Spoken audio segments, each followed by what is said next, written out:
Ladies and gentlemen, we're ready to begin. I'd like to announce that there are two fire exits, one through the door that you entered, the other backstage to your right. Please now silence your cell phones by making it impossible for them to ring, but very different from other theaters, we allow you to take photographs during the show, if you wish. And if you do that, just see me afterward. I'll give you my card and you can email me the photographs if you're interested in doing that. The show runs about an hour and 35 minutes or an hour and 40 minutes. A little longer if you laugh more. And I hope you do, and I hope you enjoy the show. Thank you for coming to Sartre Simone. The entire production is in the French language. I'm kidding about that.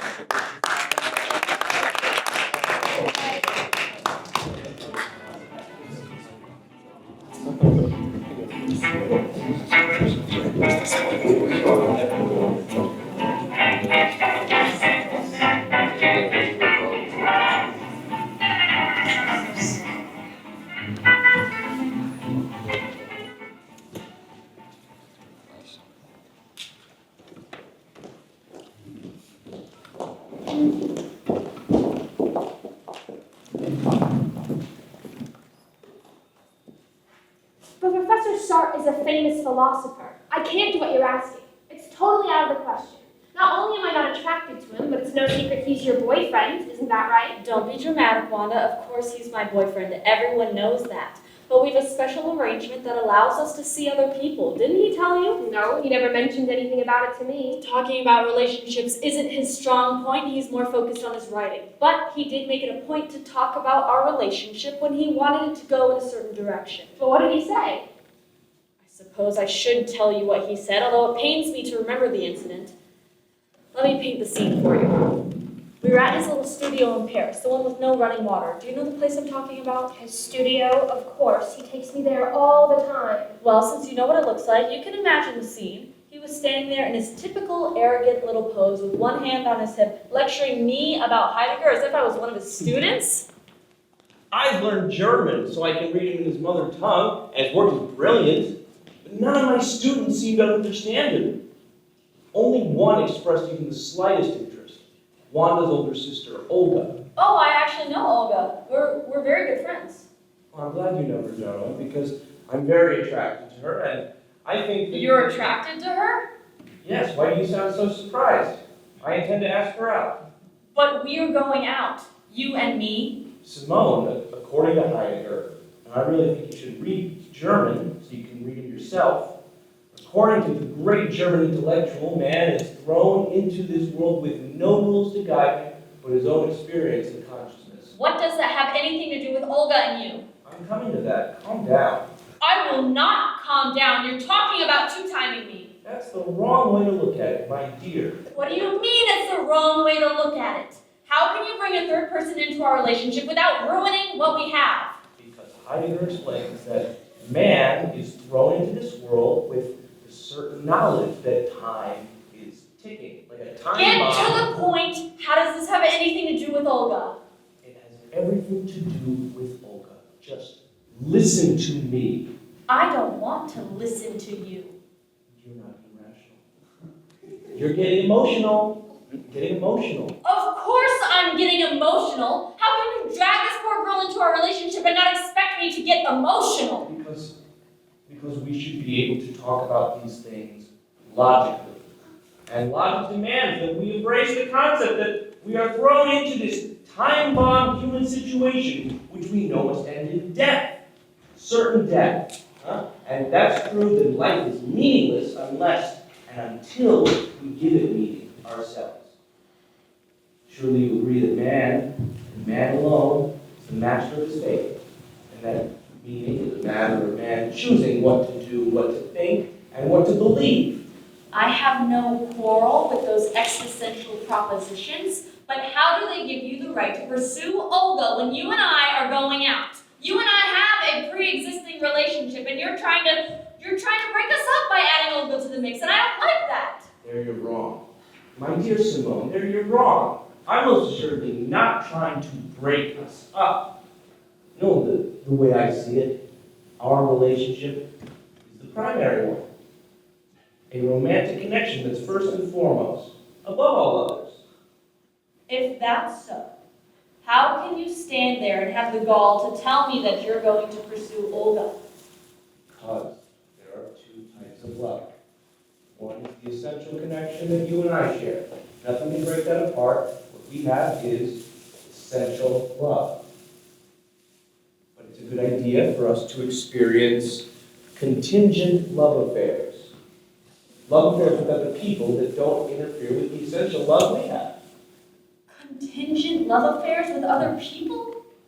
Is that what you want? Yes.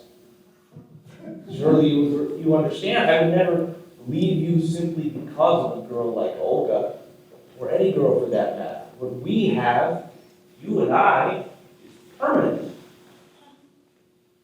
I'll show you what's permanent. Put that stick down. I'll show you what I think about your contingent love affairs with other girls. Take that stick down! Down! Naturally, I was shocked at first.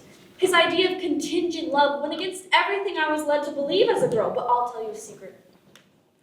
People think that Professor Sartre and I voluntarily agreed to this arrangement, but the truth is much different. It wasn't voluntary on my part. When you get right down to it, I had no choice. If I wanted to stay with him, I had to agree to his terms. So you allow him to have these contingent affairs with other girls, including my sister? I'm afraid so. Oh, I never heard anything like it. Sure you have. Other people call it an open relationship. Professor Sartre just used some fancy terms to describe the type of open relationship that we have. Essential versus contingent love, as he put it. But I still don't understand why you're encouraging me to see him. Because, Wanda, right now, he needs you. I fear he's losing his mind. Professor Sartre, losing his mind? Didn't he tell you what happened last week when he went to see your father, who happens to be a psychiatrist? But my father's patients are psychotics. What did he go to him for? I mean, I thought he was relatively level-headed. Besides the fact that he was always chasing me. A schoolgirl. Well, he seemed rather sane to me. Well, he's sane, all right. He just had this insane idea. Insane in my humble opinion. This is the crazy idea that led him to go see your father. And this is what happened that put him into such a deep depression that I fear he's nearly lost his mind. Yes, the great Jean-Paul Sartre nearly lost his mind. Oh, what's unethical about it? Surely you have the right to give it to me. But this drug is very new and untested, and all we know about it so far is it produces strong hallucinations. That's exactly what I want to experience. A creative person like me is in constant need of inspiration. I want to see what the mind-altering effects of mescaline can do for me. And I happen to know you give it to your patients. Yes, I do, but my patients are psychotics, and we have very little experience in giving it to people like you who have no mental illness. I'm perfectly aware of the consequences of taking mescaline. I've read Huxley's account of his mescaline trip, and it sounds like exactly the kind of experience I'd like to have. But I don't have tablets like Huxley took. All my patients take it by injection. I'm not afraid of needles. Can't you give me an injection? Please, Daniel, we've been friends since we were in school together. If we don't take risks, what's the point of living? I can see. You haven't changed one bit since your days as a grad student. You're still stubborn as an ox. I'm only doing this because we're old friends. I'll start with a low dose. Roll up your sleeve.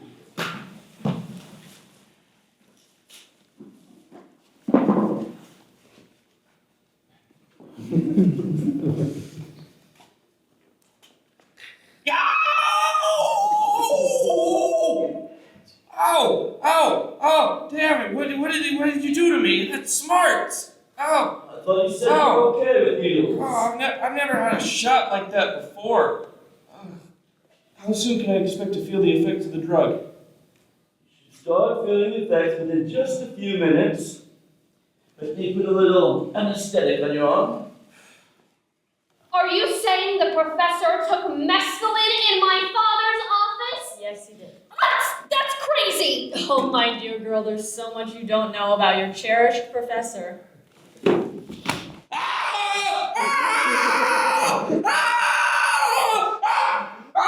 What's the matter? Tell me exactly what you are seeing and feeling. Get them off me! They're biting me to death! What are you talking about? All these crabs! I've got rock crabs all over me! You are hallucinating. Get them off me! I'll hold you personally liable, Daniel. I'll sue you for malpractice. You're destroying my sanity, my precious peace of mind, my mental stability. How am I gonna write now? How am I gonna think? And the blasted things are crawling all over me!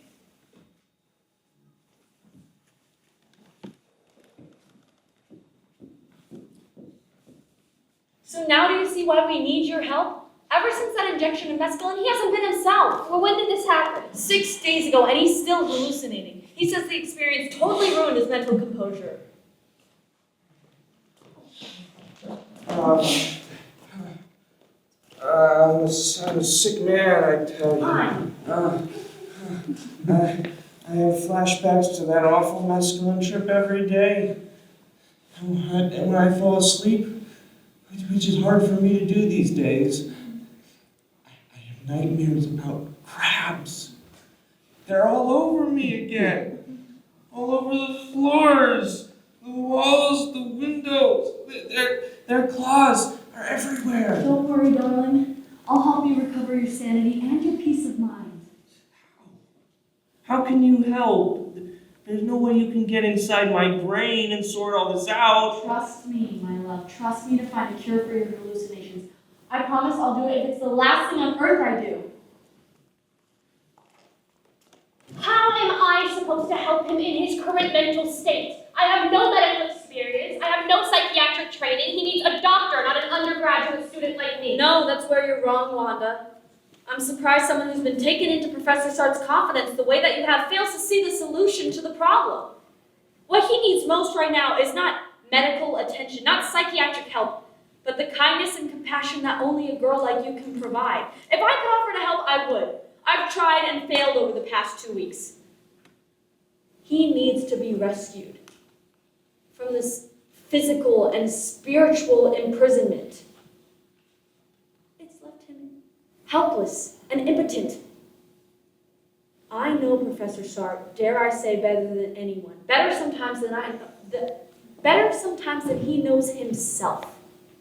And I'm convinced the only way to bring him to his senses and out of this deep depression is for you to finally give yourself to him, body and soul. What? Are you mad? No, not at all. I know exactly what I'm talking about. He confesses his deepest thoughts to me.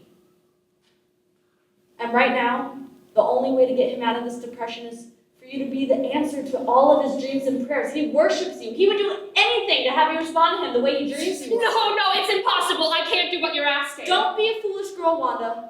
You're not a child anymore. You're a young woman, and you alone have the power to help one of the greatest thinkers in the world. He needs you now more than ever.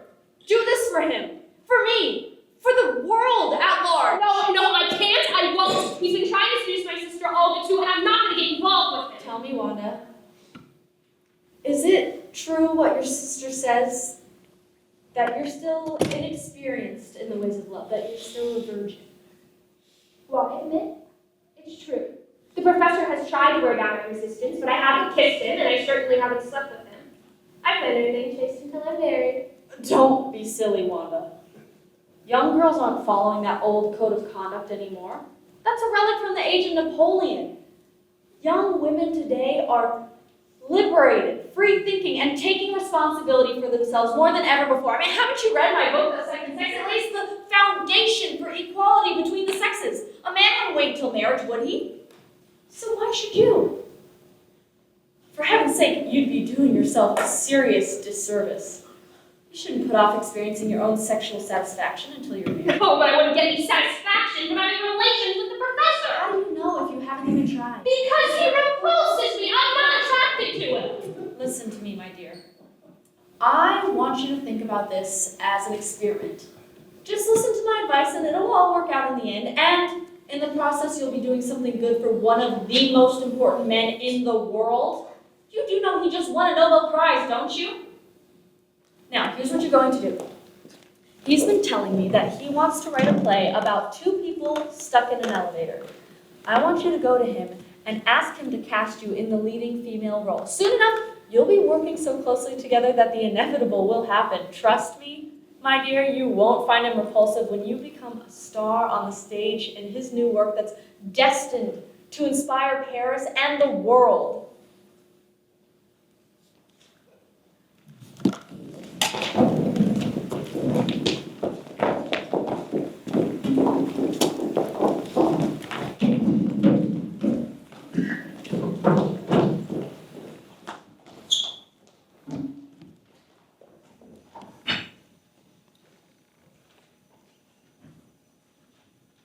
Algeria. Algeria! The sun!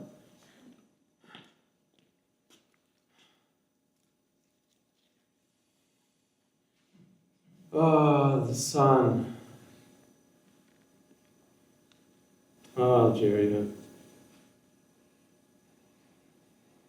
The Algerians. What am I going to do with the Algerians? Who are you talking to? Huh? Are you talking to yourself about Algeria again? Never mind that. You look lovely, my sweet. Are you ready to audition? Are you sure this is a good idea? After all, your friend never wrote a play before. Of course, it's a good idea. Anything he does will be a success. His career is going to take off.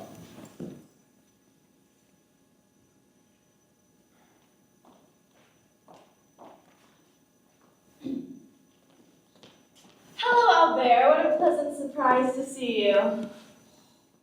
You know Maria, don't you?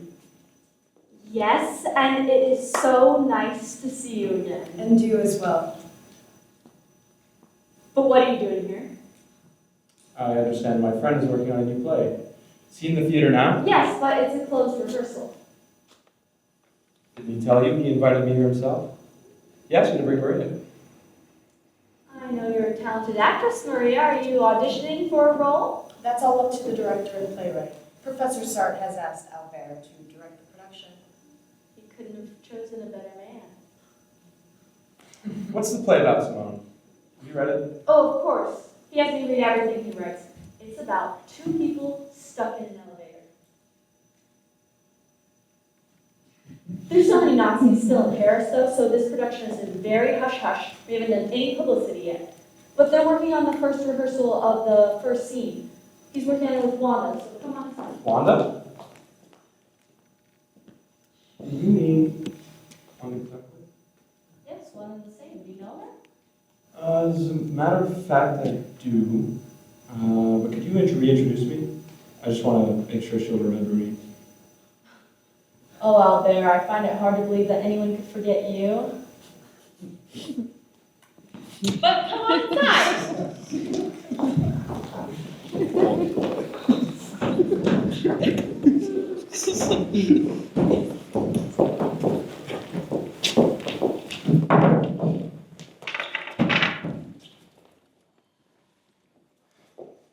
Help! Help! We are stuck in the elevator. Can anybody hear us? I think we're going to die here. Of course we're gonna die here, but hopefully not in this damn elevator. What are you talking about? I'm talking about us being rescued. But so far, no one's answered our calls for help. Okay, Wanda, in order for this scene to work, you gotta get closer to me. Alright? You see this frame on the ground here? You've got to step inside it. And stay inside of it for the entire production. In this little frame? Yes. This frame represents the exact dimensions of the elevator. Alright? Now let's run those lines again. Hello, Albert. Did I say them in the right tone of voice? No. You have to throw your arms around me when you deliver the lines. Oh God, he's insufferable. Come on, you've got to hang on to me during the scene. I do. Yes, it's in the stage directions.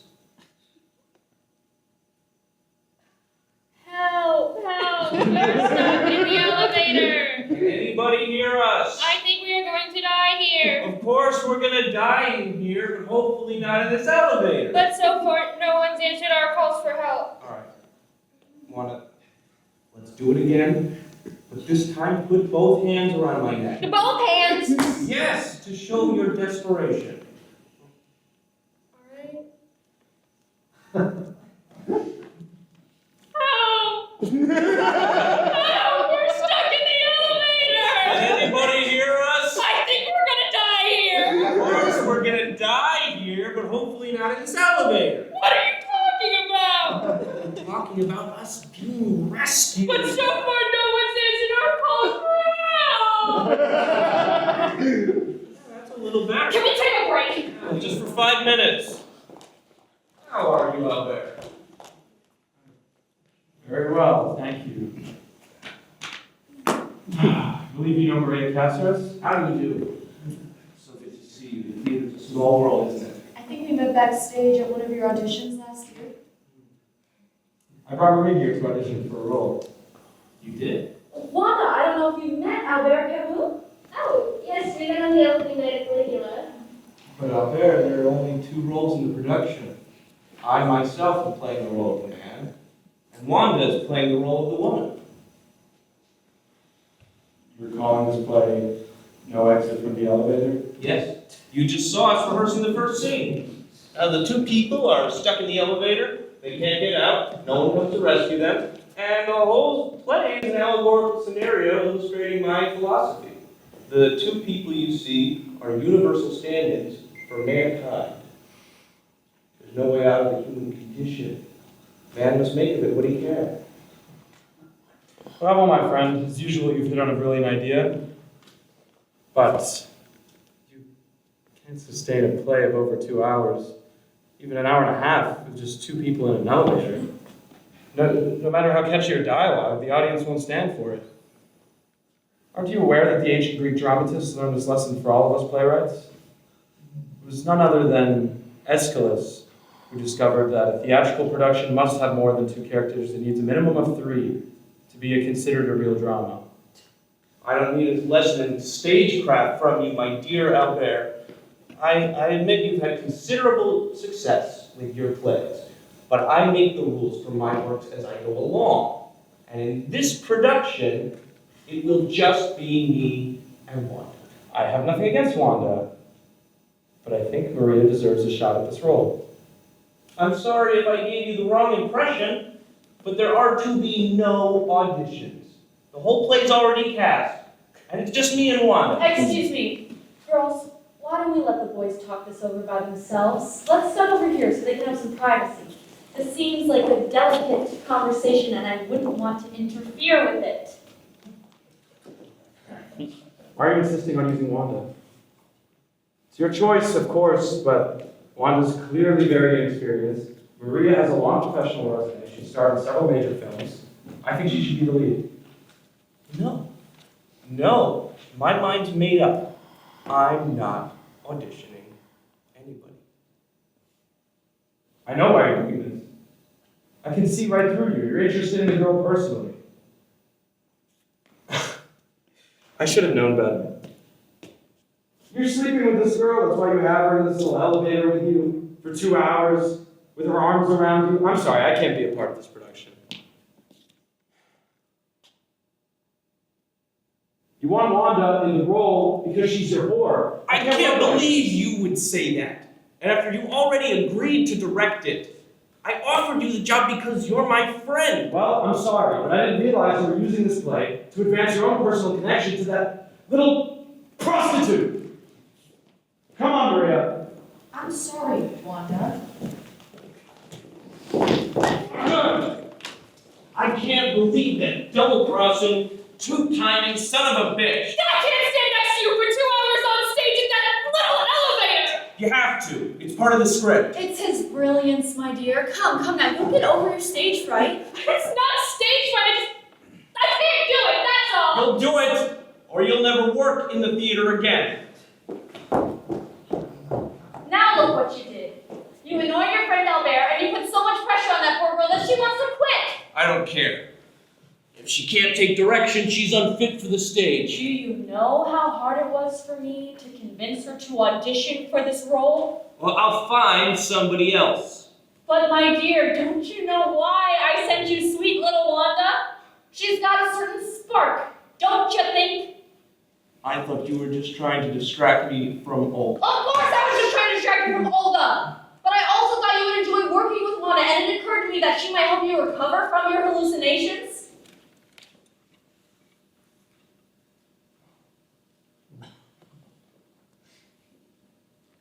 You're incredible. You know that?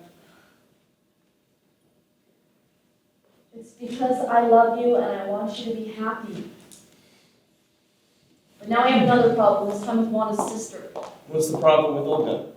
She failed out of medical school. She's such a dolt. And as a result, her parents were planning to move her back home to the suburbs. We can't let them do that. I love that girl, and I have to have her in Paris. So do I, which is why I think you'll like the way I solved the problem. How on earth did you solve it? I told her parents that Olga wasn't cut out for medicine after all, that her real aptitude was for philosophy, and that you and I would help her become a philosophy teacher. And they agreed to keep her in Paris to study with us? Better than that, I convinced them to let both Olga and Wanda move into this new house you rented right here for the entire semester. Oh my God! Both girls living under my roof? You're amazing! How am I going to focus with Olga so close? I've been after her for 6 years and she doesn't do anything but flirt with me. Why don't you let Wanda take your mind off Olga? You know she likes you. She does? Why else would she agree to live in the same house with us? This is the perfect time to press your case with her, especially if you can get her to remain the leading lady in your play.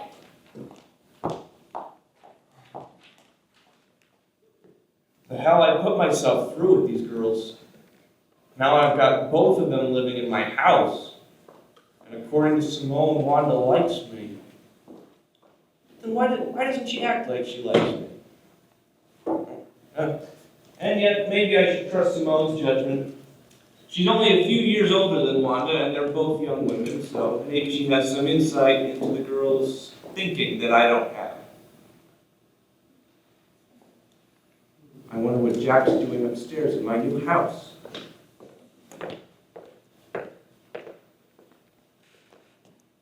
Hello, Professor. What's going on? I was paid a handsome fee to deliver a letter to one of the girls living in your house. Who paid you? Your friend, Dow Bearcombe. I should have guessed as much. But it's supposed to be a secret, so don't let on that I told you. Your secret is safe with me. But what exactly did the note say? It was only one sentence, but the girls seemed happy to get it. I can't wait for you to star in my new play. And what was the girl's response? She said, I'm excited to meet you discuss it. Do me a favor and don't deliver that note to Camus. But, Professor, I told Wanda that I would give it to him, and he promised to give me 5 francs if I brought her a plot. Oh, I'll give you 50 francs not to deliver the girl's note to him. Gosh, I don't know. All right, here's 100 francs. Now give me the note.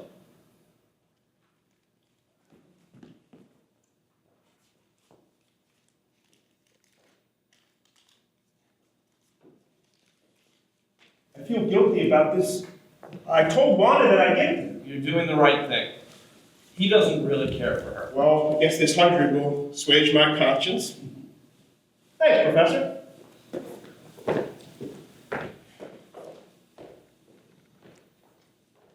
Now I see where I really stand with that girl Simone claims likes me. She goes and accepts a letter from Camus. I've got to be on my guard with that guy all the time. But maybe Wanda does like me, but she doesn't know how to deal with her attraction to me.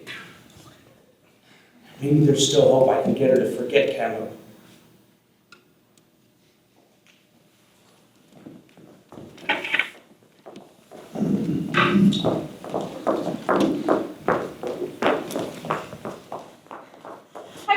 about a problem and I'm dying with anxiety about it. Sit down, but tell me what the problem is. No, I'm too worked up to sit. Has my mother contacted you? Your mother? Yes, has she said anything at all to you? Nothing whatsoever. Why do you ask? Apparently, she's been talking behind my back to the principal about us. I happened to overhear this from a classmate who overheard my mother complaining about you. Complaining about me? Yes, and in a very heated and disparaging way, claiming that you've been taking advantage of me. It breaks my heart how my mother goes behind my back like this. Why can't you understand that I have my own life to live and that you're not doing me any harm? Just the opposite. But what have you told her about us? What does she know? I haven't told her anything about us.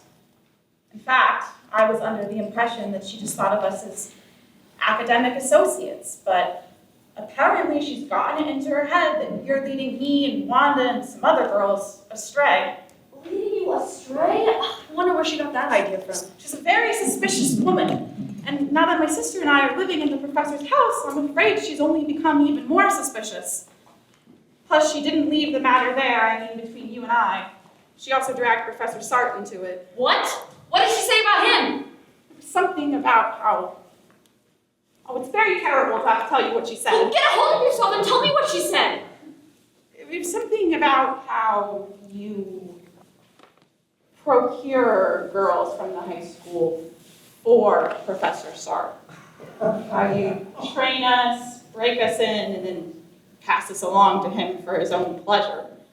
That was the gist of it. My friend didn't hear the tail end of the conversation, but what she heard was enough to frighten me out of my wits. Good grief, Olga. I know. My mother is a very pushy woman, and I'm afraid of where this might lead. I don't want this to interfere with our relationship, but I can't imagine that she'll leave it at just talking with the principal. I'm afraid of where this might lead. That we might get into some kind of trouble. There's no time to deal with this problem with your mother right now. Our friends in the resistance just got word that the Allies are getting ready to storm the beaches of Normandy. It'll be dangerous for us to stay in the city. Jack has offered to hide us out in his villa until the city is liberated. While we're there, I'm going to give you my new play about Joan of Arc. I want you to star in it. Take these props.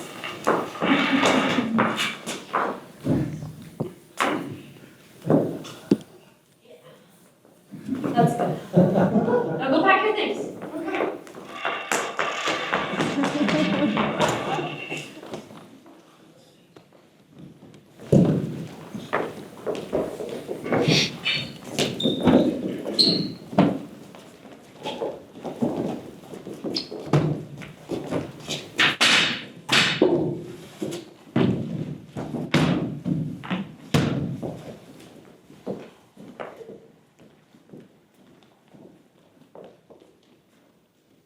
Are you really going to marry Olga? Yes, my dear, you know I am. But it'll break my heart to lose you. You're not going to lose me. It's so nerve-wracking, being so close to you with her in the same house. Quite. I wonder how much longer we're going to have to stay here. It's been 2 weeks already. Oh, aren't you having fun, my dear? It's like being on vacation. It's a good way of looking at it. But I'm tired of playing chess, and this little hut is starting to feel like a prison. Well, in the way I see it, it's during the occupation that we're most free. Yes, we're constrained physically. Our movements are circumscribed. But it's in our response to events that we experience true freedom. Beautifully put, my friend. Sorry I took so long, but you won't believe who I ran into outside. German soldiers? No, nothing like that. It was Ernest Hemingway. He was loading his luggage into a taxi. He's not going back to Paris, is he? I don't know. I couldn't really talk with him because there were so many people around. Did you read the headlines, Olga? No, I didn't get a chance. What does it say? Allied forces nearing Paris, German surrender expected within days. That's fantastic news. May I see, please? Oh, we should drink a toast to celebrate. I like that idea. Let's make punch. Oh, I'm looking forward to this. I haven't had a drink since last night. My sister and I are very experienced at making punch. We used to make it at home all the time. Everybody got a glass? Okay. Here's to the liberation of Paris. Cheers. Cheers.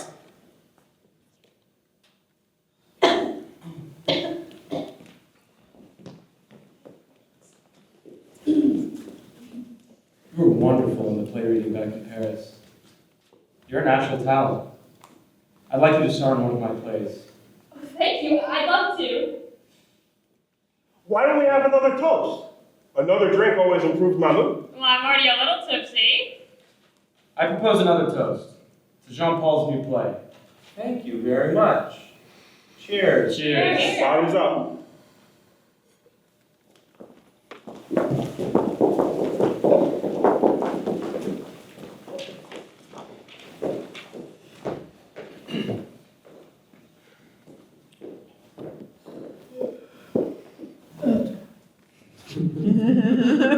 I thought I was the only one awake.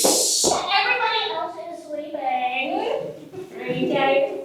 I often can't sleep at night, especially when I have flashbacks to my awful mescaline trip. Do you want me to tell you what that's like?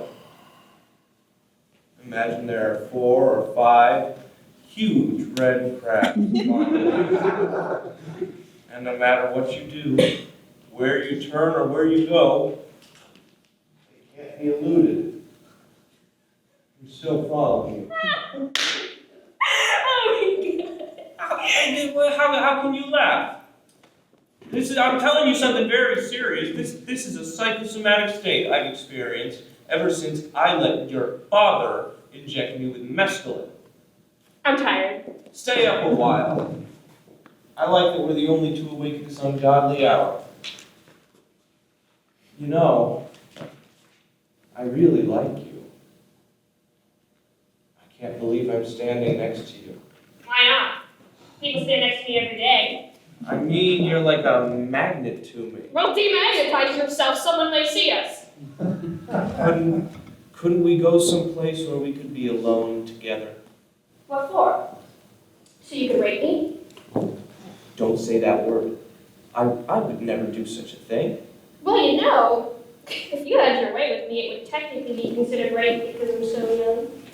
Who said anything about having my way with you? You've got it written all over your face! The way you're looking at me, the way you're standing next to me. I may only be half your age, but I'm not stupid. When I'm with you, I feel like I'm dreaming. Well, wake up and come to your senses. Honey, how do you do what you do to me? Oh, I guess I'm just naturally talented. I've got a fever. My pulse is racing. I can't help you with that. Better go see a doctor. But my dear, a doctor can't help me. I'm suffering from love sickness. Don't talk to me about love. Let's sit down and have a kiss. Let's not say anything. Why are you so cold with me? You never let me get close. Well, weren't we close in that elevator scene? But I mean in real life. Do you want to know the truth? I think that I had a bit too much to drink and my head is spinning.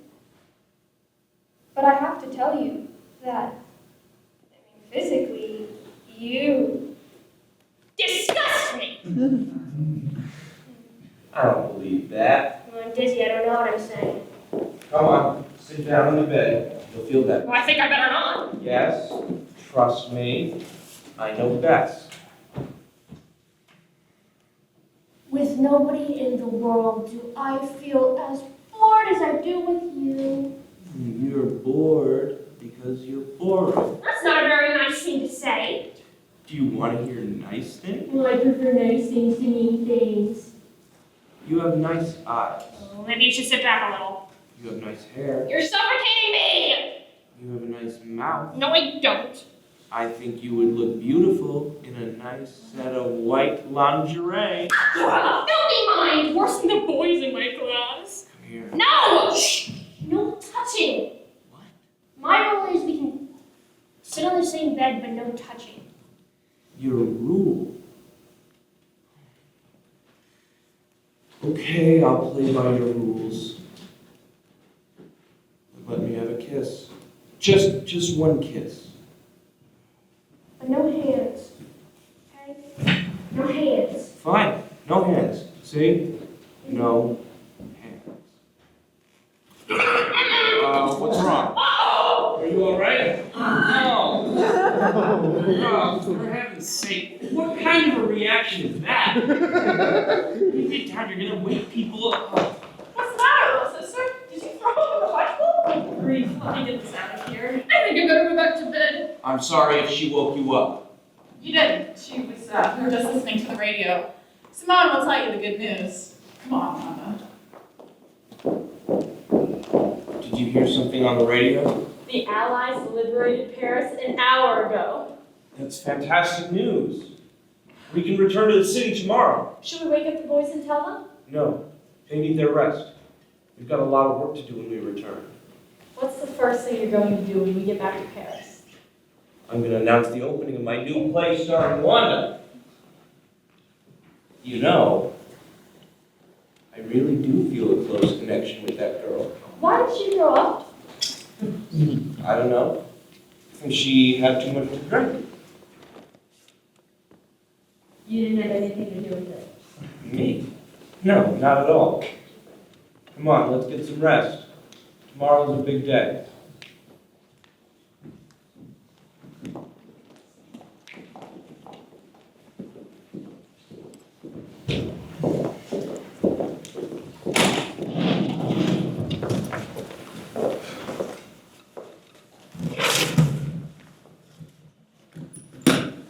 Don't forget to pack all your papers. I already packed them. How soon can we expect the car to arrive? If I'm not mistaken, I think it just pulled up out front. Oh, well, could you go take a look? Did anybody see my chess set? I packed it already. Are we going to take all the newspapers back with us to Paris? No, just leave them here. Jack might want them for historical purposes, since they do chronicle the two most momentous weeks in France's history. The car is here, but I doubt it's going to be big enough for all of us. Why on earth not? It's a I Volkswagen. told It's a Volkswagen Beetle. Volkswagen? That is. Well, we can't all fit in such a small car, so someone's going to have to stay behind. Might be best to have two people stay behind. That way you won't have to cram three people in the back seat. I actually called a friend of mine this morning who has a Bugatti, so I'll just wait for him to arrive. Who do you know with a Bugatti? You should get him on. Really? Oh, Albert, you always travel in the most fashionable ways. I always wanted to ride in a Bugatti. I'm not happy about leaving Wanda alone with him. Gallimard will be here any minute. They won't have time to do anything. All right, it's settled. Albert and Wanda will wait for the Bugatti. No sense wasting any more time discussing it. Olga, will you help me bring some of these trunks out to the car?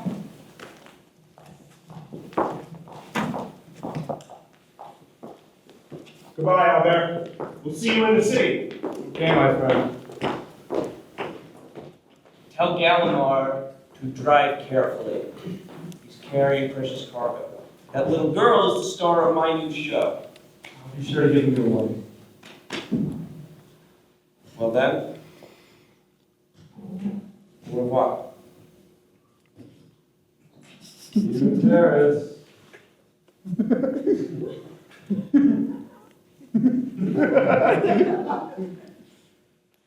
excited about riding in a sports car. I just said that to get them to leave. No, but my friend does have a Bugatti. I'll call him later. You mean you didn't call him this morning? No. But don't worry, I will call him. We're getting picked up. You like to take risks, don't you? What I really like is to be with you. Alone with you. Don't talk to me like that. I've liked you ever since we first met. Everybody is telling me they like me. Who else told you? Your friend? Oh, him? He says that to everyone. Well, he's been after me for years, ever since I took his philosophy class. I've been after you for years too, except you're always surrounded by other boys. Don't joke around. I'm not joking. You know, now that the others are gone, I can tell you things I wouldn't say in front of them. Like Simone. You like Simone. I like her too, but it's so irritating the way she's always hinting she wants to have an affair with me. Is it so obvious? She practically throws herself at me every chance she gets. Don't tell her I said that. I don't want to hurt her feelings, but ugh. No, I would never have an affair with Simone. Why not? Don't you find her attractive? Not at all. I don't like the way she's constantly talking. She's also blue stocking, which really annoys me. What's a blue stocking? A blue stocking is a woman with too much education, too many scholarly interests. And what's wrong with that?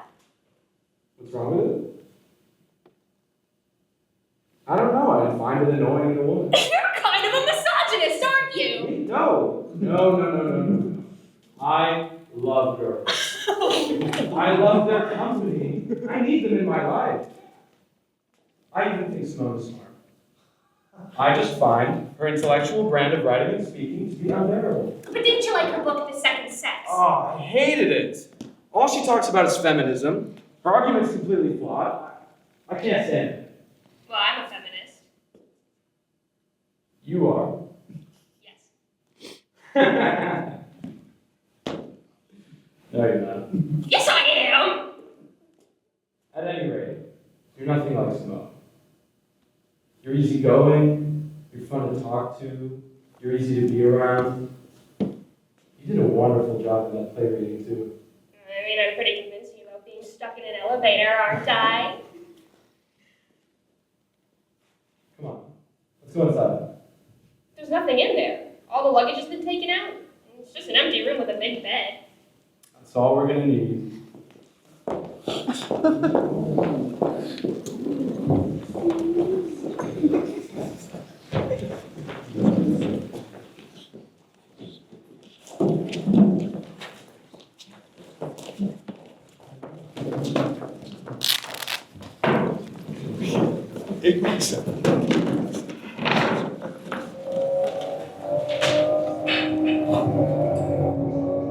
How many kilometers until we reach Paris? The last sign said 40 kilometers. If we don't run into traffic, we should be there in an hour. I can't wait to see all the American soldiers. This is a great day for France. We're lucky that we're alive to see it. Too many of my friends died in the struggle to make this day a reality. It is a tragedy that we lost so many close friends during the occupation. I'm just thankful that my little sister, Marcel Camus, survived, and they seem to be so happy with each other too. What's that? I mean, didn't you notice how they were flirting the last few days in the safe house? You're a very sharp observer. I can always tell when my sister's eyes light up in the presence of a man she likes. Plus, I happened to overhear Camus tell her that Gallimard wouldn't be coming to get them until later this evening, so they're gonna have a little time to be alone together. Wait a minute. Stop the car. Oh, what are you talking about? Calm down. I just turn the car around. You Never can't get to do Paris that. in time to see the parade. Well, I don't care about the parade. I demand that we go back. What in God's name are you talking I'm about? talking about that Don Juan. That's what I'm talking about. We made a big mistake leaving them alone together. We've been gone half an hour, and by this point, he's got his hands all over her. Don't be ridiculous. I know how Camus operates. I've seen him pick up girls in bars and nightclubs, and he has a smooth technique that they can't resist. Ugh. Too late to go back now. Look, then step on the gas. I want to get back to Paris before that. Why are you so eager to beat them to the city? Here's a good stretch of road. I'll make up some time. Why is it so important for us to speed? I'll tell you why. It's because my blood is boiling. Calm down, will you? The way you're talking, you're going to get us all killed. Give me a pen and paper. What? I want a pen and paper. Hold on a second. I can't find anything in my pocketbook with the car swerving so wildly. Please, Jack! Oh, I know what I'm doing. Watch me push this car to the limits. Here. Oh my god! We need those spikes like that truck! Hold on to your hats. Why do you need it right in the car? Please, Jack! I'm going to destroy Camus. That's what I'm going to do. You're going to destroy him? Yeah, well, when we publish my review of his new book, The Rebel, will be ruined. No one will want to read it. His reputation as a philosopher will be tarnished beyond repair. That's vindictive of you. Don't do If it. I did what I really felt like doing right now, I'd kill him. I'd physically kill him, but at least this review will put my feelings into words, and I can kill his reputation with this one bad review. That's Look, vile of you, my dear. That's not like you. Don't you remember you told me yourself you don't have a jealous bone in your body? And besides, I don't think he's serious about Wanda, but even if he is, think, my love, think. What were you doing with his girlfriend Maria before we left the city? I didn't know about that! that had nothing to do with it. This is personal. So, but if he finds out that you were having an affair with his girlfriend, how do you think he's going to react? He'll want to kill you! And you know he's much stronger than you. He used to play football. You want to kill me? Good. What are you raving about? I'm glad he'll want to kill me. He'll certainly want to kill me after he reads this review. Let him try. I know how to fight. I'm an experienced boxer. I've fought with my students for years. Don't be foolish, you're a rank amateur at best. If you challenge him to a fight, he's likely to kill you! Step on the gas. Oh, God save us! Slow down, slow down! Faster, faster!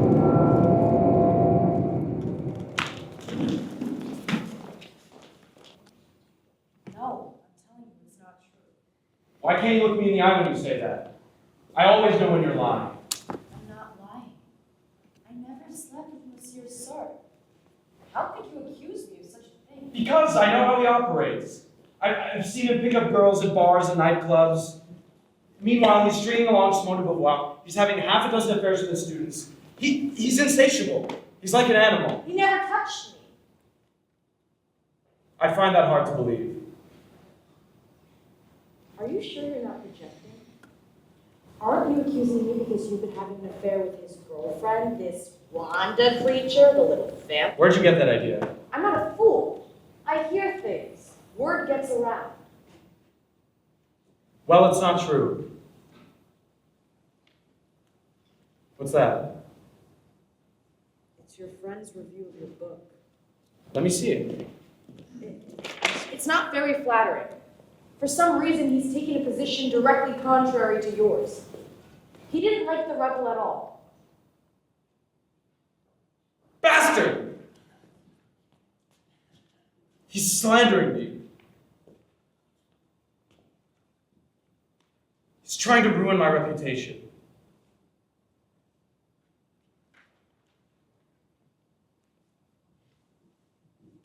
He didn't even have the guts to sign it himself. He assigned it to a staff writer. Maybe he didn't write it. He wrote it all right. It doesn't matter either way. Everyone knows he's the publisher of this magazine. Nothing gets out in it without his approval.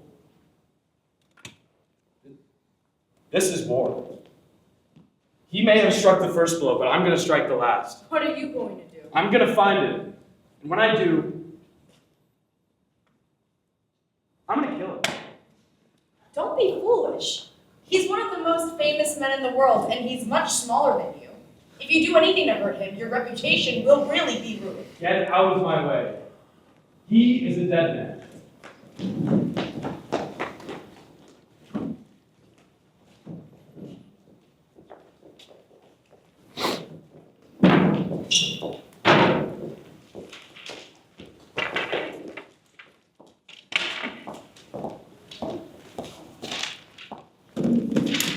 Jack, you'll cue me. Simone, you'll cue one. Where do we start? Page 2, elevator scene. So I'm not going to need any help? Got it all memorized? All right, let's start from the top. Help! We're stuck in the elevator! Can anybody hear I us? think we're gonna die here! I knew I would find you here. What do you want? We're in the middle of a rehearsal. I read your review. My review. Didn't you read the byline? It was written by a staff writer. Staff writer, my ass. Your style is easily recognizable. And either way, this attack against me in my book is unmistakably yours. Very well. I didn't like your book. You spent the bulk of it criticizing communism. The communists deserve every word of that criticism. Look what they're doing in Algeria. They're violent, they use violence to achieve their political agenda. What are you going to do? Attack me physically? Then you're using violence too. Please don't argue, boys. I would be totally justified in punching you in the nose. I know what you did with Maria. It's not true. And I know what you did with Wanda. That's not true! I came here to kill you. But I'm not a violent man. I let my emotions get the better of me. Now that I'm standing here, I'm reminded what a puny runt you really are. I'm not going to have it on my conscience that I killed a weaker man. I'll show you who's weaker! Let go of me! I'll kill you! I'll kill you a fight! I'm challenging you to a fight! Please, boys, stop this bickering. Let him go.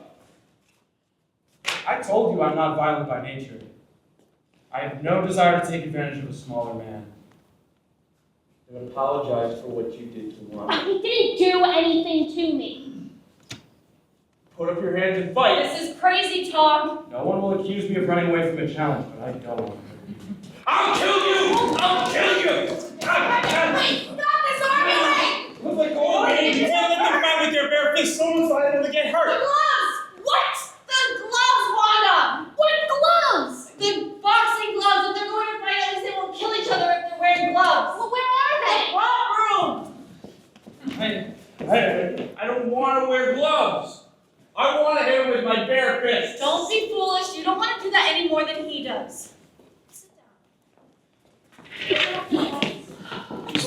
still, will you?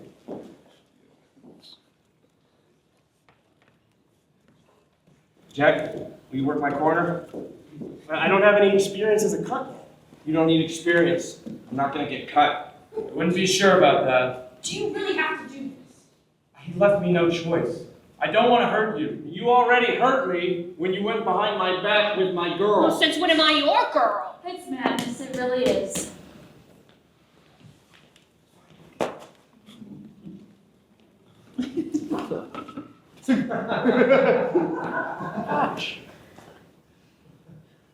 Listen to my instructions. No hitting below the belt. Protect yourself at all times. Touch gloves. And go to your corners. I can't believe they're going to fight. Two philosophers slugging it out. It's the most ridiculous thing I've ever seen. That bear has a longer reach. Professor Sartre can't make love on him. Shut up, you're distracting me. He's down! He knocked himself out! I'm falling. It's a slip. Don't die. Any point. 6, 7, 8, 9! Saved by the bell!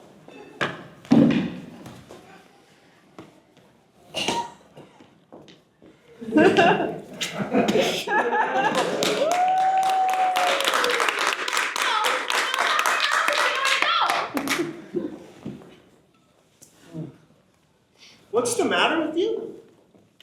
You're embarrassing me. Hey, you didn't land one punch on me. I want you to go out there and jab. Well, why aren't you throwing any combinations? Don't make a fool of me. Give me some water. There's no time for water. Second round is about to Get start. on your feet. Don't hurt him. Oh. One, two, three, 4, 5, 6.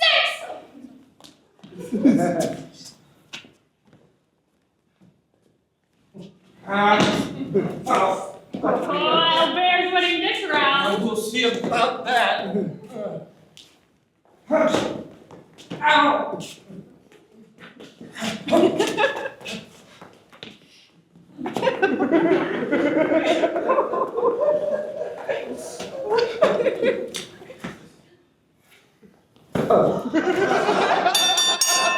And Saved by the Bell, but it's out like a light. Stop the fight. Let's go before someone gets hurt. Why are you gonna fight in the first place? I want a rematch. There's not gonna be a rematch. You're a coward. That's what you are, a coward. I thought you knew how to box. You almost got yourself killed. Are you okay? I think I need an ice pack. Come on, I'll fix you up. There's ice in the back room. Next time I'll pulverize him. There's not gonna be a next time.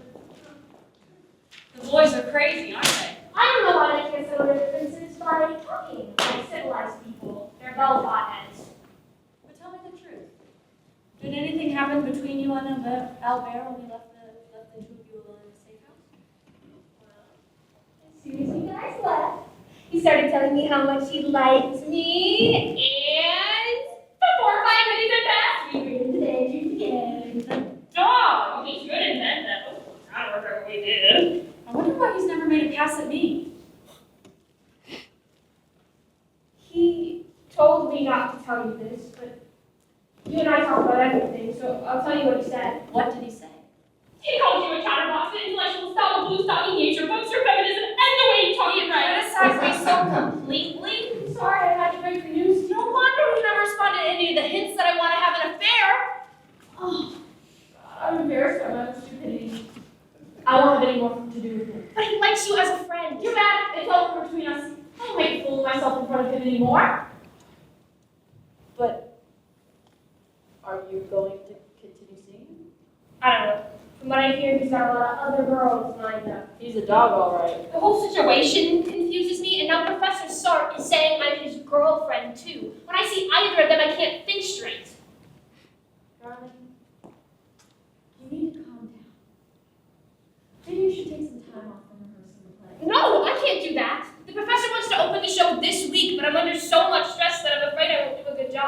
know what you should do. You should have a few sessions with your father. He's a great person to talk to when you're under stress. But doesn't he just give people drugs and tranquilizers? No, not at all. He only injected the professor with mescaline because he requested it. Besides, you're his daughter, he wanted to charge you for the sessions. I really think you'll feel much better after talking with him. Just don't tell the professor about it. Why not? Because your father's a Freudian, and Professor Sartre doesn't believe in Freud's theory of the unconscious. His position is that man, and man alone, is the master of his fate. The unconscious is a fiction. That you and you alone freely decide what to do. Come on, I'll telephone your father right now. We'll make an appointment for you.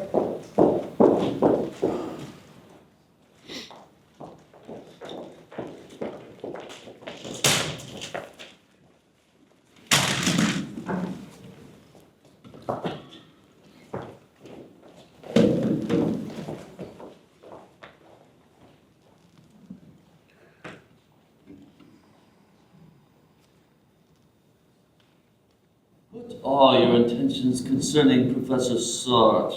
What do you mean by intentions? I don't have any intentions regarding. What, did you say he kissed you? Yes, but I threw up. He knows how I reacted, and I told him that he disgusts me physically and that he bores me to tears. But every time we get together, he tells me how much he likes me, and he gives me drinks, and he confuses me and tries to get me in bed with him. I see. I'm under constant stress with him. I see. So Mademoiselle Simone suggested I come talk to you about the whole situation.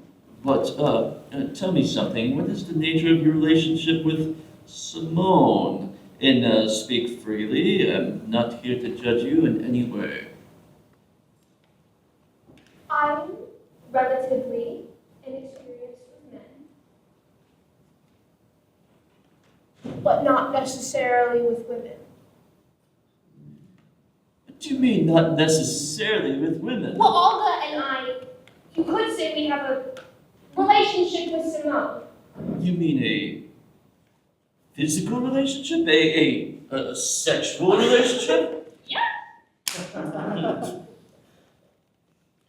I think you did the right thing in coming to see me. If your mother knew what you and your sister were up to with Simone, she'd hit the roof. Just between us, I think your mother is a paranoid schizophrenic. No, I'm not. Oh. Hey, dear.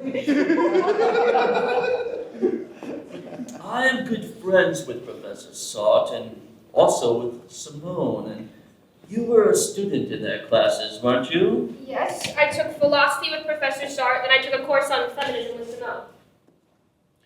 Listen to me, my child. What I'm going to tell you may sound shocking, but it is the purpose of psychoanalysis to uncover the truth of the patient's unconscious life. My friend Sartre claims there is no unconscious, with no proof, no research, and nothing to back him up with his own assertion. He rejects everything that Freud discovered about the human mind. In my opinion, he's afraid to acknowledge Freud's discovery of the unconscious because to do so would take away from his philosophical position that man is the maker of his own destiny. Yeah, but what does the unconscious have to do with me? My problem is all the stress I feel when I'm with him. I'm very conscious of these feelings of stress. I understand, but what I am trying to tell you is that there is a powerful, unconscious force at work in your relationship with Professor Sartre. Now, they have what we call a quasi-parental relationship with you and your sister. And this type of relationship often springs up when a teacher takes a student under his wing, as both he and Simone have done with you and Olga. They have traumatized you by breaking the incest taboo and sleeping with you, or attempting to sleep with you. The incest taboo? It's common knowledge that every society has a prohibition against sexual relations between members of the same family. mostly between people related by blood, but on a deep, unconscious level, the teacher-pupil relationship duplicates the family relationship, and as a result, there is an unstated taboo against sexual relations between teachers and students. But I know a girl who married her English professor, and they're happily married.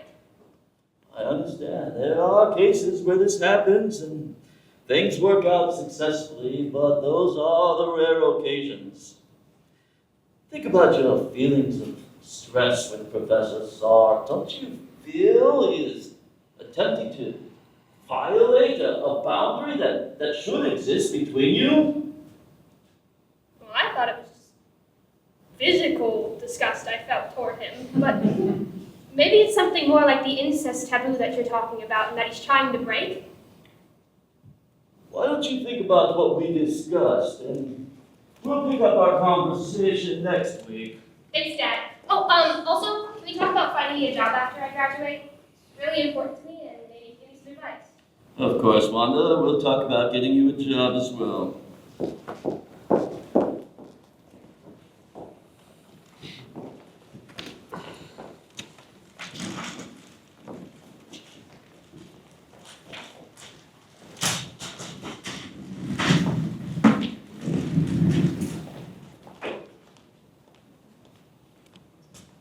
Did you know that Wanda went to go see Dr. Kasakiewicz? Yes, I made the appointment for her. Why the devil did you do that? She doesn't need his help. She's been under a lot of stress lately. What kind of stress? Working on the play, for one, and then there's her relationship with Albert, Don't remind me. and her conflicted feelings toward you. Toward me? Don't you realize that she likes you? How can you say that she likes me? She told me I disgust her. When I kissed her, she threw up. Darling, the poor girl is confused, but she's interested in you. It's tearing her up mentally. Really? You can be rather obtuse about other people's feelings sometimes. So you sent her to her father? I thought it would help her talk out her problems with him. You know how good he is with young people? But he's a Freudian. And you know I reject his analytic approach. My biography of Genet will prove once and for all that man can be understood completely by the conscious decisions that he makes. And that the unconscious has nothing to do with it. You know I'm not your student, right? Good day, monsieur, mademoiselle. Are you Jean-Paul Sartre? Yes, I am. But what happened to you, Inspector? Oh, this? Nothing really, just a scratch. You see, the Nazis are keeping all the good gasoline for themselves, and as a result, I had a little incident with my motorbike. And are you Simone de Beauvoir? Yes, Inspector, is there a problem? I'm afraid there is to be a hearing, and I must ask you to accompany me to the station house. A hearing? What's this about? Does this have anything to do with the German surrender to the Allies? No, mademoiselle. You are being called to answer questions in the case of a mother's complaint against you for violating her teenage daughter.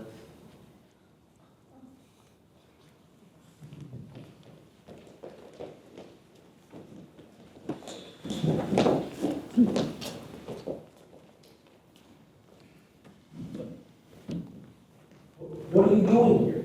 They hauled me in for questioning. Why have we been summoned to this police station? Do you know this woman? Yes, of course. It's Martha Kazakiewicz, the mother of Wanda and Olga. She has brought a complaint against you. A complaint? What kind of complaint? Madame? These two men, Monsieur Sartre and Camus and Mademoiselle de Beauvoir, have taken advantage of my daughters. That's not true! Please, Let the woman speak. It has come to my attention that Simone de Beauvoir grooms girls for sexual relationships. She begins by seducing the girls herself. Nonsense! Please, mademoiselle. And after she seduces them, she turns them over to Professor Sartre so that he can have relationships with these girls too.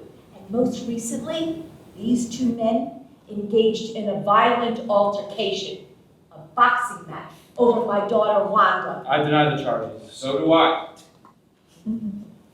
I have evidence that last December, Simone de Beauvoir stayed overnight in my teenage daughter's hotel room numerous The times. woman has been misinformed. I must inform you that we have taken her story very seriously. And we have visited all the hotels and rooming houses where you lived in the last 3 years, making detailed police inquiries. Behind our backs. What have you to say for yourself? I think we should have a lawyer before we go any Oh, further. we don't need a lawyer. I can defend us quite ably. No. Olga and Wanda are excellent students. That's why I took an interest in them. And contrary to the testimony of this uninformed woman, I have steered them towards normal relationships with boys their own age. That's true. The mademoiselle has encouraged me to date Boys in my class. Jean-Paul Sartre and I have been partners for 6 years, and there's no law saying that we must be married to have a partnership. Tell them that we're just friends, Wanda, and tell them why I was in your hotel room.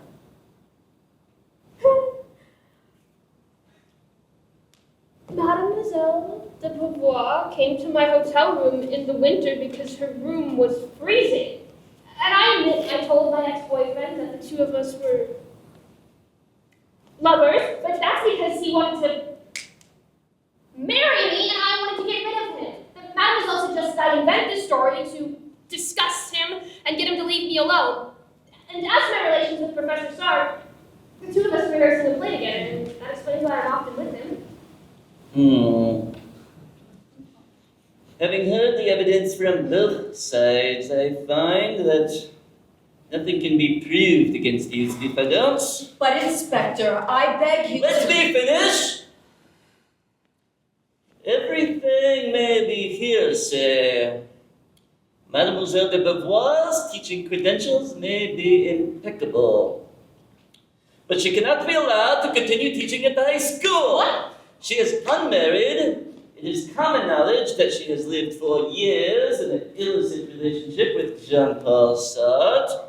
She has no permanent home. She lives in hotels and rented houses, corrects her students' works in cafes, in a time when France is urgently trying to restore moral values. She teaches the homosexual writers Proust, Guérin, Genet. What an outrageous accusation! Tantamount to censorship.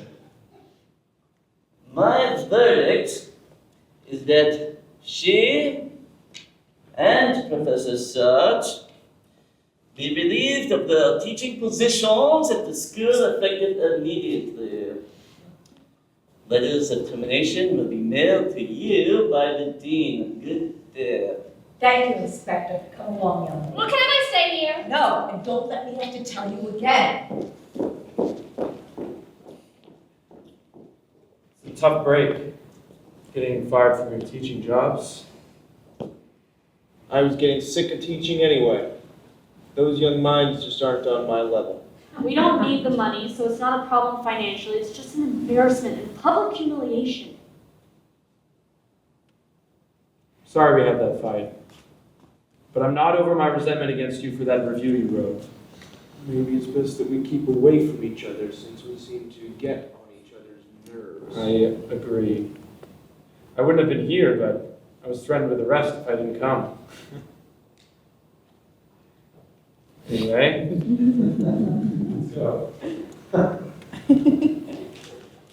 Let's get out of this depressing police station. Oh, when I was in the lobby, they gave me this telegram for you.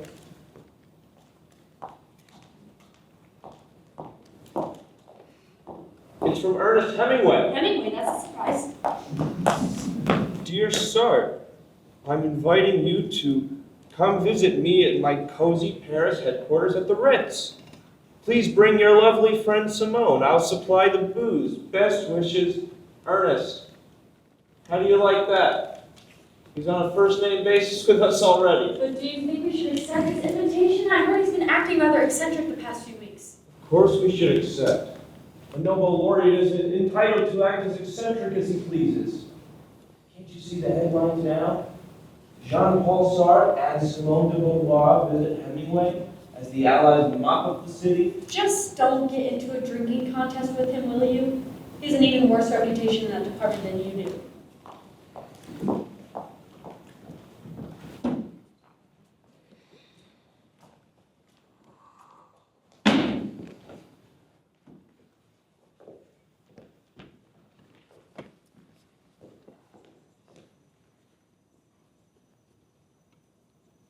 To love two girls is a dangerous game. And yet, like a lovesick fool, I pluck on two sets of heartstrings.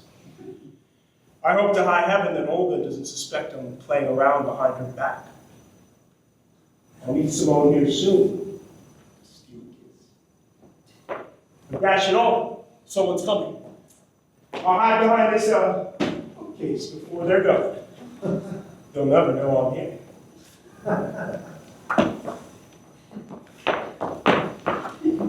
You are desecrating Joan of Arc's good name by acting in a play by that libertine. I got her and her creepy boyfriend fired to keep you out of their clutches, and here you go, traipsing around in a theatrical costume to play the lead in her play. Mother, stop. Simone is a genius. This role portrays women as a force to be reckoned with. I'm glad I got the part. Now let me rehearse my lines. They're rhyming couplets, and I have to deliver them perfectly. You thought me but a girl, a simple fool, to be a pawn, a plaything, and a tool.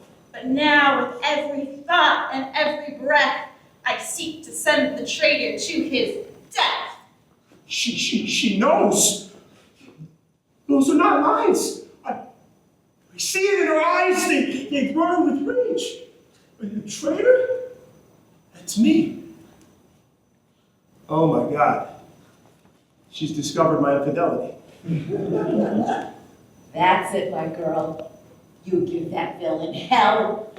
All men are liars, as I know too well. Your father, with his psychiatric smirk, says I'm not well enough to know how villains work. But mothers know. We sense a hidden sin.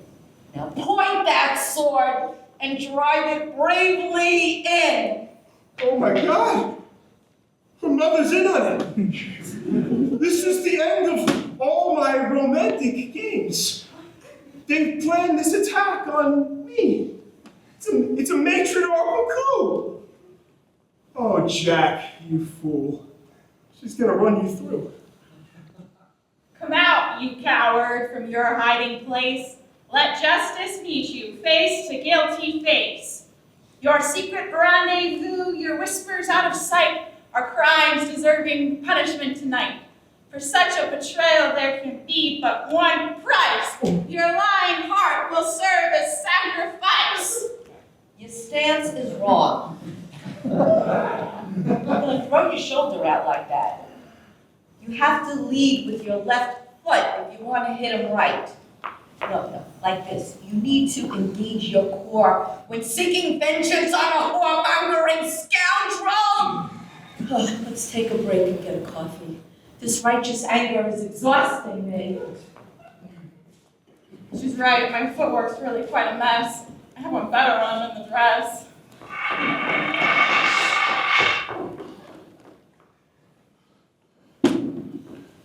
They're getting coffee. Maybe they'll come back to finish me off. I can't wait for Simone. No. Forget the kiss. I must preserve my skin. I'm done with love. Let celibacy begin.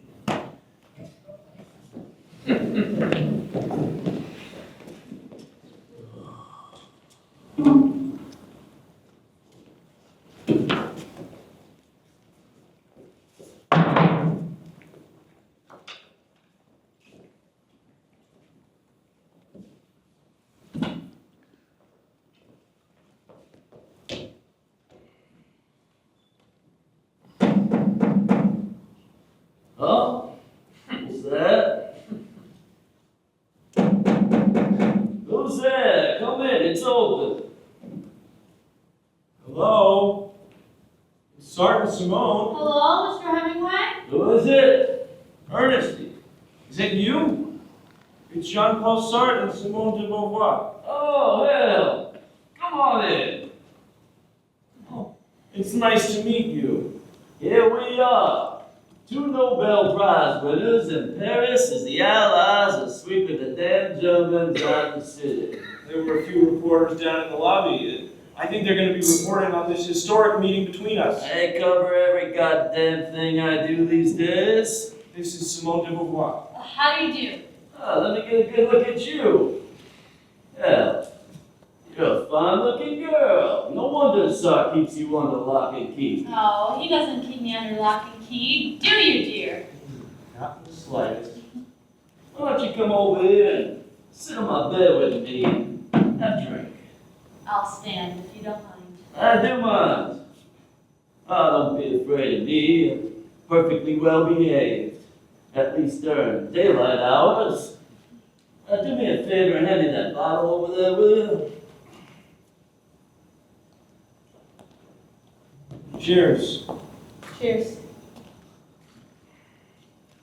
Oh, maybe I should order you guys another drink so you can join me in the deep end. Oh, that's very kind of you, but we have to file stories on the Allied operations by 5 o'clock deadline. I'm a journalist, and nothing's gonna stop me from celebrating today. Have you looked out the window? The Allies are marching through the street, and the Germans are running for their lives. It's a great day for France and the world. Do you see any krauts out there? My window overlooks the front of the hotel. I see some men in green fatigues, but they're not wearing caps, so I can't tell if they're Germans. They take off their caps so they can escape undetected. Oh, what are you doing? What are you doing? Is that the bullet? Please, Mr. Hemingway. I'm gonna clear the streets so we can go down to the bar and have a drink. Please be careful with that machine gun! I want to celebrate the liberation of Paris. Maybe we should get out of No, here. we have to stay and cover what he does. Rose! Rose! Oh, it's German and it means get out. Get out. Rose! Ernest, please be careful with that machine gun. Stand clear!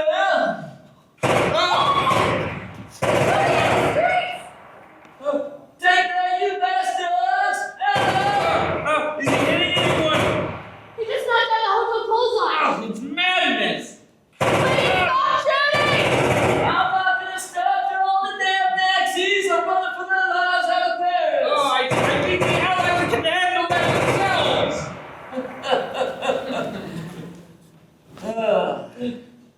I like you two.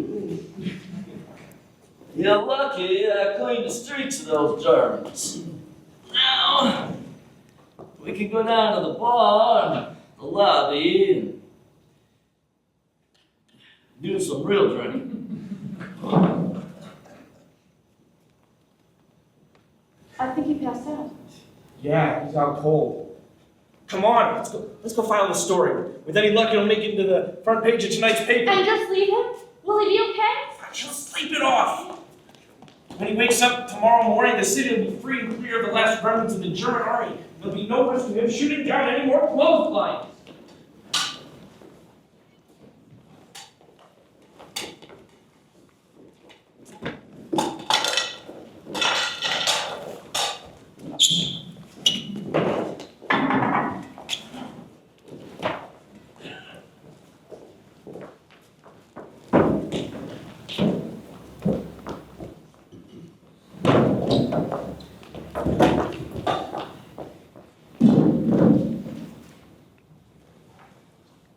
Listen, I have to tell you something. You know how Professor Stark's been after me for years, ever since I took his philosophy class? Well, I finally decided I'm going to sleep with him. That is a big change. Oh, I know plenty of girls who have slept with him, and you probably know a few of them too. I heard he's not a very good lover. Why did you decide to sleep with him? Well, I think it's time for me to spread my wings and fly. But with him? Honestly, there have been other boys who have made passes at me, but the professor has been the most determined and the most persistent. The thing about the professor is, no matter how many times they say no, it doesn't stop him from being after me. He's He's a persistent pest is what he is. Or maybe he's just worn down my resistance. I'll give you one piece of advice, and I'll leave it at that. If you ever at all don't enjoy it, just get up and leave. No matter how much he wants you to stay, just get up, put your clothes back on, and go out the door. Well, I hope I don't have to do that.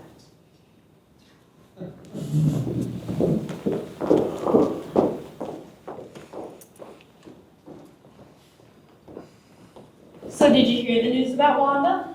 You mean her breaking down, deciding to sleep with your boyfriend? Yes, everyone's talking about it. I heard from Jack. And you don't mind? Me?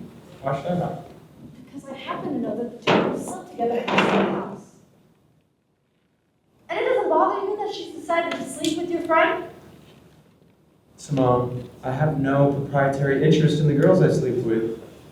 After I've had the pleasure of being with them, they can do whatever they want. I'm not jealous or possessive in the least. How magnanimous of you. If I felt jealous, every girl I've ever slept with, my life would be a never-ending emotional mess. It's not that I love them and leave them. There are just so many of them.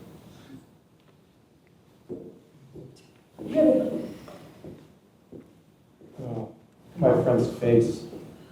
Looks like a self-satisfied pig. Look at the expression on Wanda's face. She looks like a nervous wreck. She wasn't nervous with me. Well, what do you think accounts for the way she looks now? I'll tell you what it is. She's heard rumors about the way he acts in bed. I've heard he's like a pig. No tenderness, no love, no feeling, just a sort of selfish brutality. Jean-Paul told me himself, that's how he treats women. He went inside. I feel sorry for the poor girl. She threw up when he kissed her. There's no way she'll enjoy this. Shh! They left the window open. I don't want you to hear us. Can I offer you something to drink? I've got this bottle saved for just this occasion. No, I'm not sure I should have something to drink. Sure you should. You'll feel more relaxed. Fancy meeting you three. What are you guys up to? Ryan, pull that chair over. What's going on? Why? Your sister and the professor are upstairs. Oh, I can't believe we're going to spy on them. It's not our fault they left the window open. Could you please draw the curtains? I prefer to do this in the dark. We're gonna leave the curtains open. What we need to do needs to be done in broad daylight. Man is indifferent to human feeling. well, that's just the way men think. Maybe he just wants the pleasure of seeing her. Is that what men think? Oh, how could you say something so crude? You're just like him, I suppose. I want you to know. I deflowered a virgin on that bed yesterday. Wonderful bedside manner. Do you have to tell me something like that before we do it? It's kind of revolting. Don't be so squeamish, my dear girl. Now go ahead and finish your drink. Oh, this is too much for me. You drank more than that in the safe house. Bottoms up. God, he's getting my sister drunk. What did you expect? It's this modus operandi with all the schoolgirls. Now, I'm going to show you how a man makes love to a girl. Remove the rest of your clothes. Oh, can't I leave my underclothes on? No, absolutely not. Everything off. Everything. Every last stitch of clothing off that beautiful little body. I can't listen to this. I feel like we're violating their privacy. Oh, it's not really our fault that they left the window open. That's it. Now sit down on the bed. There. Now lay back. I'll be finished in just a minute. Where does he come up with lines like that? What are you doing?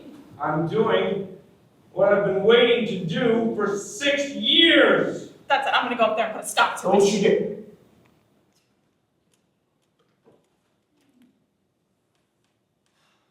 How did you like it? What? Pretty good, right? That's it?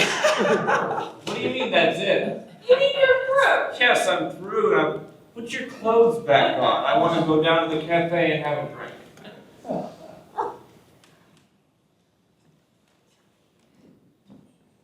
What are we gonna do if they come down? We have to be totally honest and authentic about it. We can't pretend like we didn't just hear everything. Let's go, Jack. I don't want to be here when they come down. But we haven't ordered a drink. We'll get one later. Okay, I'll see you guys later. Wanda, come here. How are you? Bring her over. You. Speak to you. Oh, hello, Jack. Here, come to the table. Sit down with us, honey. Well, old boy, next time you make merry with a young girl, you should make sure the whole world doesn't hear you. So you pack of voyeurs heard everything. Sit down, honey. No, I drank too much and my head is spinning. Take me home. But we live here now. Come on, I'll bring you inside. Don't come with us. She needs to be alone. Jack, let's get a drink at the bar. Okay. I'll see you guys later. Well, are you proud of yourself? Yes, I suppose you could put it that way. How long have I been after her again? Close to 6 years, isn't it? That sounds about right. Well, how do you feel? Well, in the first flush of conquest, I felt pretty good.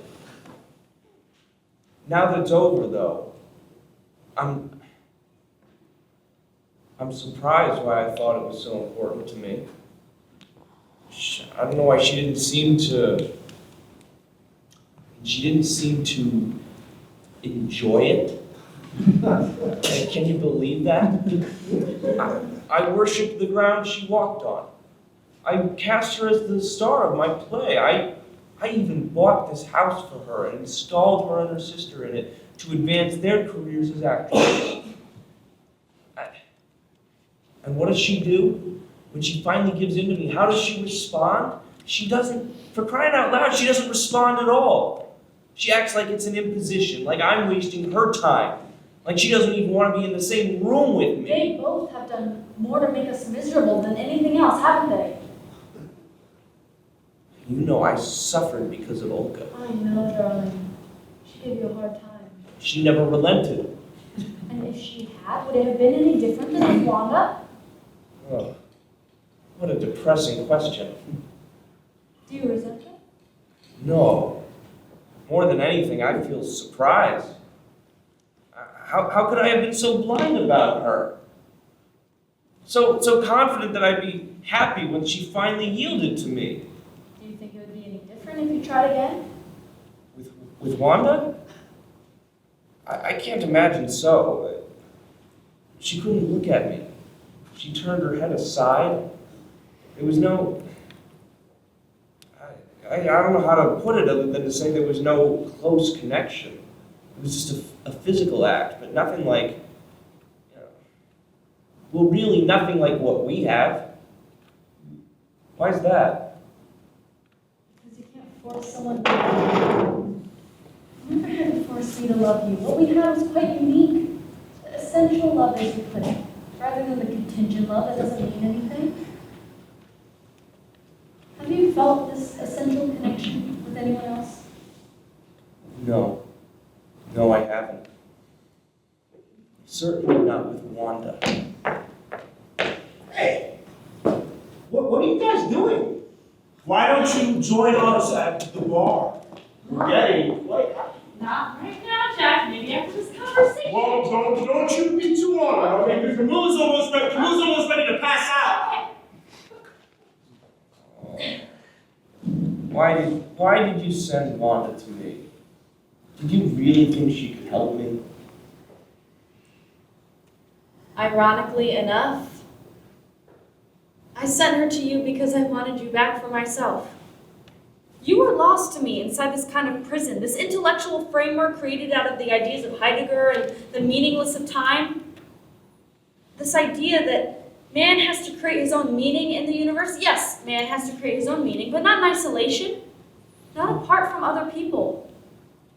You were caught up in this intellectual framework, and I thought Wanda would help you break free and connect with people again.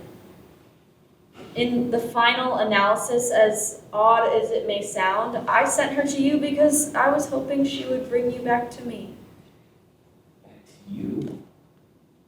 After all, come back to you?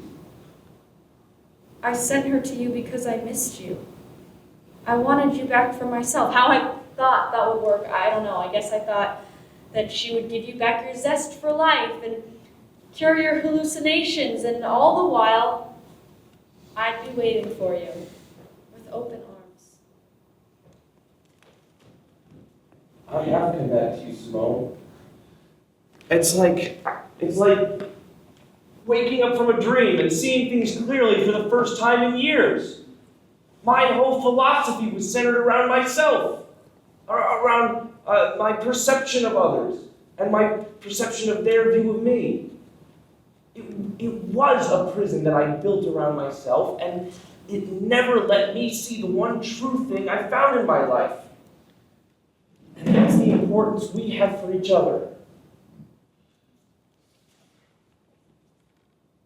Come on, let's go join our friends at the bar. Oh, I have an idea of what I can do for Wanda. What's that? Don't laugh. But I had my lawyers draw up papers to adopt her. Adopt her? Yes. If I can't have her as a lover, at least I'll have her for the rest of my life as an adopted daughter. And do you think she'd agree to this arrangement? Well, you know how important financial security is to her. If she came to live with us permanently, she'd never have to work. I wonder how Olga will feel about that arrangement. Say, I know. You could adopt Olga. Me? Sure, why not? Then we'd be like a real family with two adopted daughters. Let's go get that drink, and we'll talk about it with Albert Camus. I suppose I might actually like to adopt Olga. I'm starting to feel better about everything. Do you know that? You're sure it's not all the whiskey you drank? No, my love, it's not the whiskey. It's the way I'm thinking how conventional my life might finally become. Imagine that. Us together and with a family of our own. Who would have thought we'd see the day? Before I go to get that drink to celebrate, tell Wanda to come outside.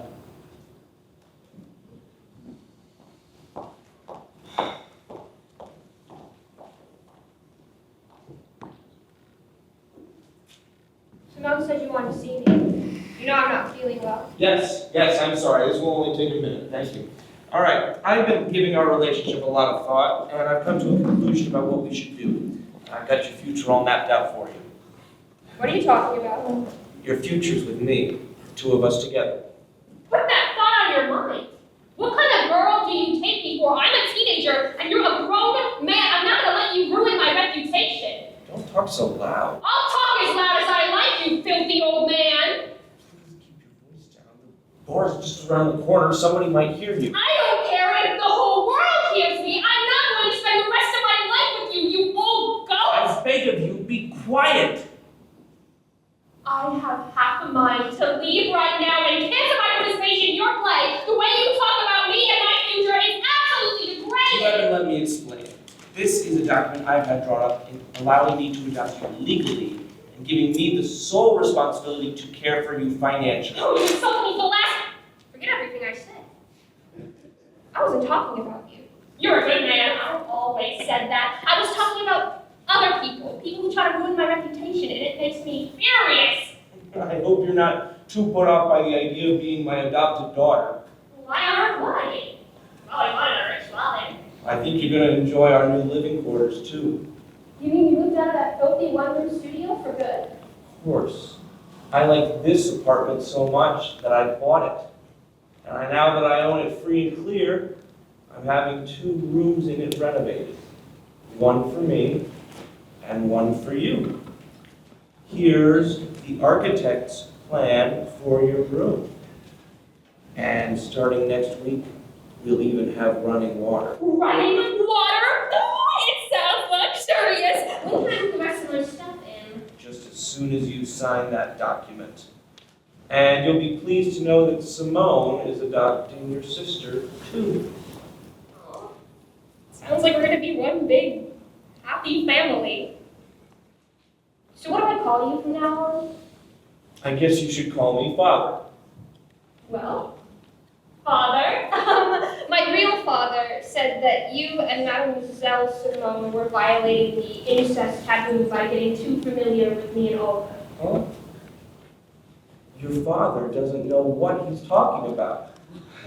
You're my adopted daughter, not my real daughter, so there's no real taboo in this case. Well, there better not be a connecting door between our rooms. Yes, as a matter of fact, there is. What's that scandalous? Don't worry. You can lock it.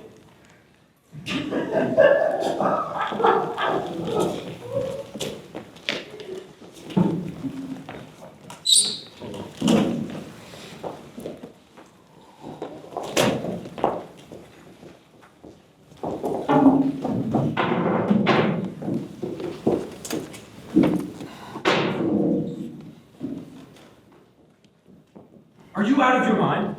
How can you let him adopt you? Because when Simone adopts Olga and the professor adopts me, we're all going to live together. My financial future will be secure. But it's incestuous. It'll mean you have slept with your father. Thought about that. But it's all in the past. Once he adopts me, it's all going to end. Oh, okay. So you say. Why are you so worried about it? Why do you think? Because he's stealing you away from me. No, he's not. I'll have my own room and we'll still be able to see each other if that's what you want. Of course that's what I want. I don't like the idea of you under that lecher's control. Don't worry about it. Let me show you the picture the room we'll have and you can visit me there whenever you'd like. How can you ask me to move in here? Because once Simone adopts me, she'll be your mother-in-law. I can't live in the same house with my girl. Why not? They'll have plenty of room. We'll still have our privacy as a married couple. Because I never considered it. Well, consider it. So I'll be having an affair with my mother-in-law and living in the same house with her. You heard the news, darling? It's wonderful. We're gonna have 2 rooms for ourselves. Simone has pictures of how it's gonna be fixed up for us. Oh, wait until you see how nice it's gonna look. Well, darling, is it going to drive you to distraction living with the girls? You know fathers are often annoyed with sons-in-laws and boyfriends hanging around. It's going to take some getting used to. Family life always involves compromise. I think I'm going to get used to it pretty soon, though, especially now that we seem to be slowly but surely getting liberated from our obsession with the girls. Imagine what the papers will say. Jean-Paul Sartre, a family man.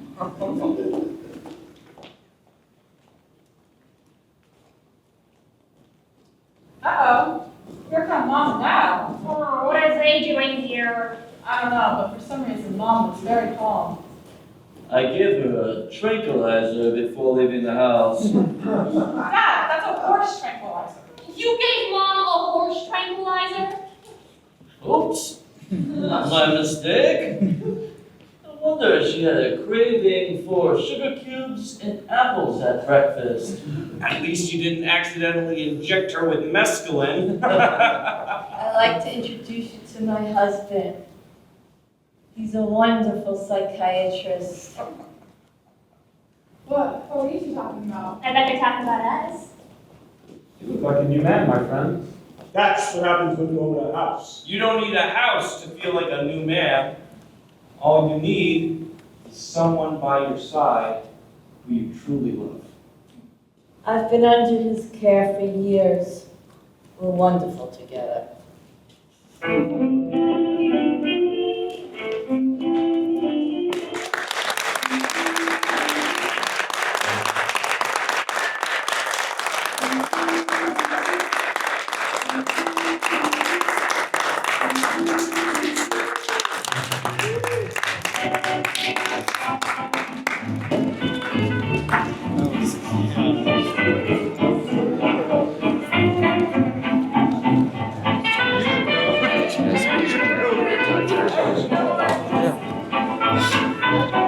Keep in touch if there's anything.